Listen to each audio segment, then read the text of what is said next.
Hello guys, welcome back to my channel. आज मैं आप लोगों को बताने वाली हूँ कि आप प्रीलिम्स के साथ साथ मेंस की तैयारी कैसे कर सकते हैं।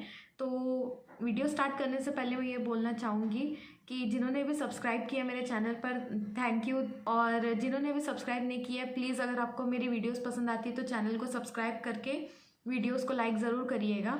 तो सबसे पहली बात जो आती है इम्पॉर्टेंट, वो ये है कि आपको प्रीलिम्स की तैयारी आपकी कैसी है। सबसे पहले आप ये बात याद रखिएगा कि अगर आप प्रीलिम्स और मेंस को साथ में पढ़ना चालू कर रहे हैं तो आपका प्रीलिम्स का जो बेस है वो स्ट्रांग होना चाहिए। ऐसा नहीं है कि आप प्रीलिम्स का भी स्टार्ट ही किए हैं और अब आप मेंस की भी साथ में ही स्टार्ट करने का सोच रहे हैं। ये गलती बिल्कुल नहीं करना है आप लोगों को। पहले आपको प्रीलिम्स का बेस बनाना है, आपका सिंप्लीफिकेशन, आपका स्पीड मैथ्स, मतलब ऑल टुगेदर मैं बोलूँ तो आपका प्रीलिम्स जो है बहुत अच्छा होल्ड होना चाहिए। आप प्रीलिम्स के कोई भी क्वेश्चंस दे तो आप उसको स्पीड के साथ साथ एक्यूरेसी के साथ साथ उसको सॉल्व कर सके। अगर आप ये वीडियो को देख रहे हो तो मैं आप लोगों से ये उम्मीद करती हूँ कि आपका प्रीलिम्स पूरा क्लियर होगा और आपने ऑलरेडी कॉन्सेप्ट की जो वीडियोस है, जब शुरू में देखते हैं कि कैसे सिंप्लीफिकेशन हो या क्वांट के कोई भी टॉपिक्स है उसको कैसे अप्रोच करना है, रीजनिंग के क्वेश्चंस कैसे अप्रोच करना है, क्या सिलेबस होता है, किस लेवल के क्वेश्चंस होते हैं, पूरा आपको क्लियर होगा। अब आप सिर्फ प्रीलिम्स की प्रैक्टिस कर रहे होंगे और अब आप मेंस की तैयारी स्टार्ट कर रहे होंगे। तो मैं यही एक्सपेक्ट करती हूँ कि आप इस फेज में होंगे। तो मेंस की जो तैयारी है वो भी प्रीलिम्स की तरह ही हमें करनी है। मतलब जैसे आप प्रीलिम्स के लिए पहले आप देखते हो कि क्या क्या इसमें क्वेश्चंस आते हैं, वैसे ही आपको देखना है कि मेंस में क्या अलग क्वेश्चंस आते हैं प्रीलिम्स से।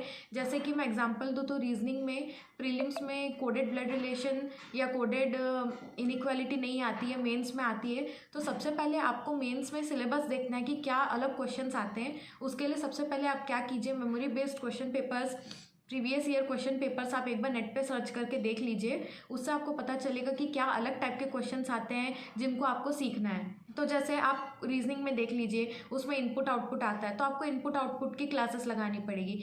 मतलब जैसे आपने प्रीलिम्स की तैयारी की थी, पहले आपने क्लासेस देखी, बेसिक्स क्लियर किए, किस टाइप के क्वेश्चंस आते हैं उनको कैसे अप्रोच करना है वो सीखा, उसके बाद आपने प्रैक्टिस करना स्टार्ट किया। सेम वैसे ही आपको इसमें करना है। जैसे इनपुट आउटपुट है, आप पहले देखोगे कि इसको सॉल्व कैसे करते हैं, आप इसकी यूट्यूब पे वीडियोस देख लीजिए, पहले उस क्वेश्चन को बनाना सीख लीजिए, फिर आप प्रैक्टिस कीजिए। फिर उसके बाद दूसरा जैसे रिवर्स लॉग्स है, उसका आप वीडियो देखिए, उसको फिर सॉल्व करिए। वो जब आपका टॉपिक खत्म हो जाएगा फिर आपको नेक्स्ट दूसरा टॉपिक लेना है। ऐसे करते करते पहले आपको जो टॉपिक्स है जो मेंस में नए हैं उसको पहले आपको कवर करना है, उसकी थोड़ी प्रैक्टिस करनी है। जब आप मेंस की क्लासेस देख रहे होगे, मतलब मेंस के कोई टॉपिक की क्लासेस देख रहे होगे, तब आपको ये ध्यान में रखना है कि आप मेंस की प्रिपरेशन कर रहे हो पर आपको प्रीलिम्स के भी क्वेश्चंस रोज बनाने हैं।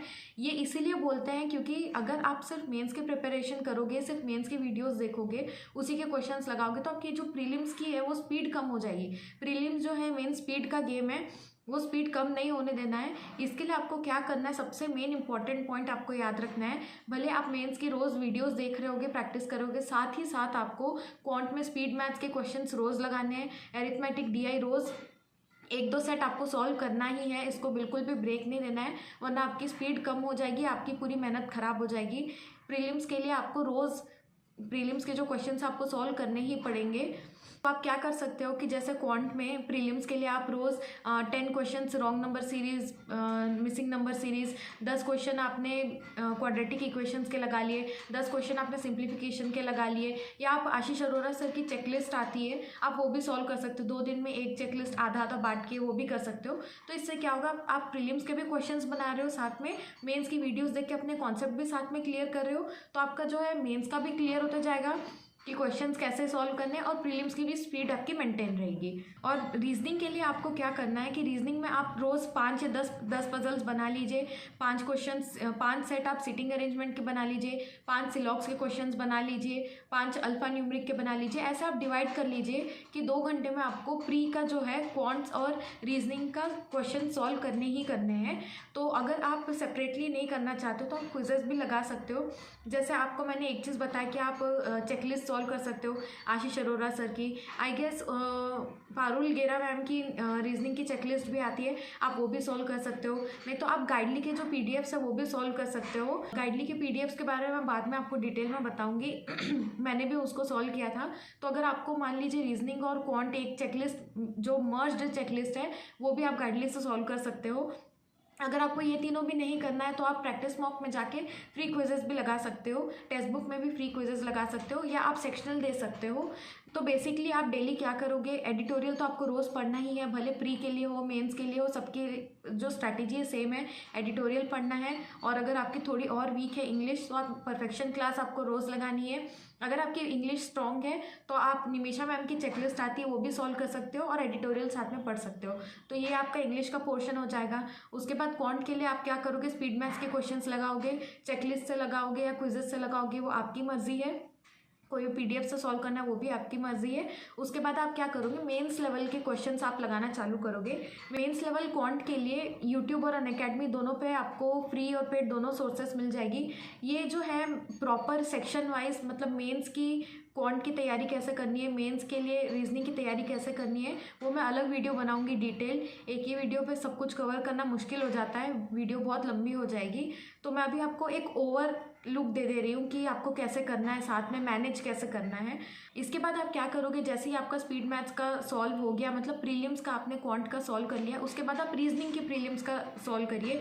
पजल्स लगा लिए, सिटिंग अरेंजमेंट लगा लिए, मिसलेनियस क्वेश्चंस लगा लिए, या चेकलिस्ट सॉल्व कर लिए, या पीडीएफ वगैरह सॉल्व कर लिए। ये होने के बाद आपका प्रीलिम्स का पार्ट हो गया दिन का, आपने इंग्लिश कर लिया। उसके बाद आपको मेंस की क्लासेस लगानी है। तो पहले आप क्वांट की मेंस की क्लासेस लगाइए, हाई लेवल क्वेश्चंस बनाइए। और सबसे पहले मैं आपको यही रिकमेंड करूँगी कि आप memory based question paper solve करिए। इससे आपके माइंड में क्लियर होगा कि प्रीलिम से कितना अलग हटके लेवल है इसका, कैसे लेवल के क्वेश्चंस आते हैं, एरिथमेटिक कैसी आती है, डीआई हाई लेवल की कैसे आती है, क्या अलग है उससे। Same goes for reasoning. उसके बाद आप क्या कीजिए, पहले दिन आप इनपुट आउटपुट उठाइए, उसकी वीडियोस देखिए, उसको प्रैक्टिस कीजिए। फिर दूसरा टॉपिक उठाइए, उसकी वीडियोस देखिए, उसका प्रैक्टिस कीजिए। और एक बात याद रखिए, आपको अगर आप प्रीलिम्स के साथ साथ मेंस को भी टारगेट करें तो आपको जीए भी अलग से पढ़ना होगा। तो आप सबसे पहले दिन की शुरुआत मेरे हिसाब से मैं रिकमेंड करूँगी कि जीए से ही स्टार्ट कीजिए। सुबह आपका माइंड फ्रेश रहता है तो जीए आपको ज़्यादा टाइम के लिए रिटेन हो जाएगा। तो मेरे ख्याल से 1.5 आवर से ज़्यादा आपको शुरू में नहीं देना चाहिए। क्यों? क्योंकि आपके पास अभी आप मेंस के वीडियोस देखकर सीख रहे हो, क्वांट के कि कैसे आपको अप्रोच करना है, फिर रीजनिंग के भी आपको सीखना है। ये सीखने के बाद आपको प्रैक्टिस भी करनी है। तो शुरू में इनिशियली अभी आपके पास बहुत टाइम है, पेपर के लिए बहुत टाइम है, तो आप शुरू में 1 आवर भी देंगे तो मेरे हिसाब से मोर देन सफिशिएंट है जीए के लिए। जैसे जैसे आपके मेंस की वीडियोस देखने का फेज ओवर हो जाएगा कि अब आप सिर्फ प्री की प्रैक्टिस कर रहे हो और मेंस के क्वेश्चंस की प्रैक्टिस कर रहे हो, अब आप वीडियोस नहीं देख रहे हो ज़्यादा, तब आपको जीए के लिए टाइम बढ़ा सकते हो। शुरू में बढ़ाने का कोई पॉइंट नहीं है। शुरू में आप जल्दी से जल्दी मेंस का मैथ्स और रीजनिंग का पोर्शन आपको कंप्लीट करना है। तो आप जीए के लिए सुबह 1 घंटा दीजिए, उसके बाद एडिटोरियल पढ़िए, चेकलिस्ट सॉल्व करना है वो कीजिए, इंग्लिश का पोर्शन कंप्लीट कर लीजिए, फिर प्रीलिम्स का क्वांट और रीजनिंग का पोर्शन कंप्लीट कर लीजिए, फिर चौथा आपको क्वांट और रीजनिंग के वीडियोज़ बनाने हैं और आप वीडियोज़ देखने हैं। वीडियोज़ देखने के बाद आप जितना हो सके उतना प्रैक्टिस करनी है। ये होने के बाद जैसे ही आपके वीडियोस वाला फेज़ ओवर हो जाएगा, तब आप क्या कीजिएगा, हो सके तो ट्राई कीजिएगा हर ऑल्टरनेट डेज पे प्रीलिम्स का मॉक्स दीजिए, उसके साथ साथ मेंस के प्रैक्टिस कीजिए क्वेश्चंस। जैसे आप 365 डीआई वीडियो आती है हर्षल सर की, उससे प्रैक्टिस कर सकते हो। मेंस के मॉक्स सबमिट करके पुराने, जैसे अभी 2023 चला है तो 2022 के भी मॉक्स होते हैं कई साइट पे, आप उसको सबमिट करके मेंस के जो क्वेश्चंस आप लेके प्रैक्टिस कर सकते हो। और गाइडली के पीडीएफ से भी कर सकते हो। और मेरे ख्याल से आशीष सर की भी चेकलिस्ट आती है मेंस की, पहले आती थी, अभी का मेरे को आइडिया नहीं है, तो आप उसको भी लेकर सॉल्व कर सकते हो। सोर्सेज बहुत है, सोर्सेज के ऊपर मैं अलग से सेक्शन वाइज वीडियो बना दूंगी। तो ये था आपका पूरा सीक्वेंस, प्री और मेंस को साथ में कैसे मैनेज करना है। नेक्स्ट वीडियो में मैं आपको बताऊंगी कि मेंस की प्रिपरेशन क्वांट की कैसे करनी है और रीजनिंग की भी मैं बताऊंगी। तो अगर आपको वीडियो पसंद आती तो प्लीज़ ज़रूर लाइक करिएगा। Thank you and bye.